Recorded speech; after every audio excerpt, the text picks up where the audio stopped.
Children's, welcome to my channel Easy 60. இன்னைக்கு தமிழ்நாடு syllabus standard 12ஓட சாப்டர் 2 எக்ஸாம்பிள் 2.12 பார்க்க போகிறோம்.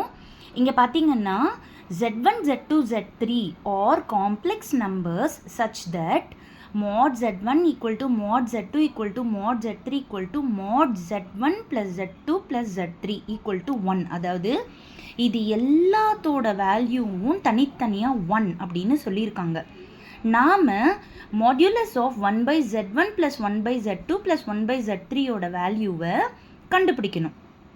இப்போது ஃபர்ஸ்ட் வந்து mod z1 equal to mod z2 equal to mod z3 equal to 1 அப்படின்னு எடுத்துக்கலாம்.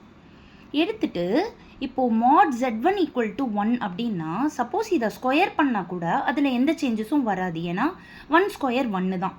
அதனால் இப்போ நீங்கள் த்ரூ அவுட் ஸ்கொயர் பண்ணிக்கிறீங்க. இப்போது இது ஸ்கொயர் பண்ணுறது எதுக்காக அப்படின்னா நம்ம அப்போ தான் ஃபார்முலாவை யூஸ் பண்ண முடியும். என்ன ஃபார்முலா அது? mod z square is equal to z பார். இதுதான் ஃபார்முலா. இந்த ஃபார்முலா வரணும்னா நம்மளுக்கு இங்கே ஸ்கொயர் இருக்கணும். அதனால தான் நம்ம ஸ்கொயர் பண்ணுறோம். அப்புறம் நான் என்ன பண்ணியிருக்கேன்னா தனித்தனியாக எல்லாமே ஈக்குவல் டு 1ன்னு போட்டிருக்கேன்.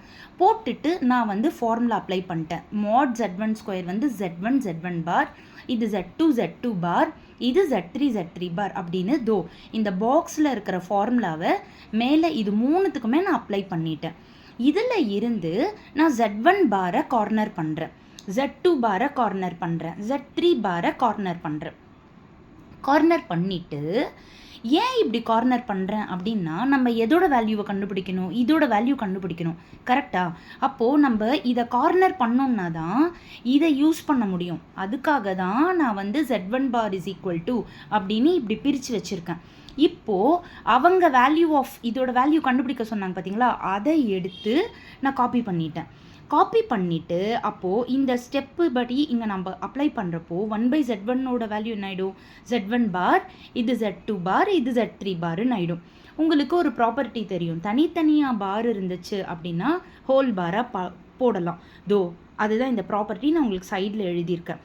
அடுத்தது இன்னொரு ப்ராப்பர்ட்டி இருக்குது. அதாவது மாடுலஸ்குள்ளே காஞ்சுகேட் இருந்துச்சுன்னா காஞ்சுகேட் போயிடும். இது ஒரு ப்ராப்பர்ட்டி. ஸோ இந்த ப்ராப்பர்ட்டி படி நம்மளுக்கு என்ன ஆகிடுது?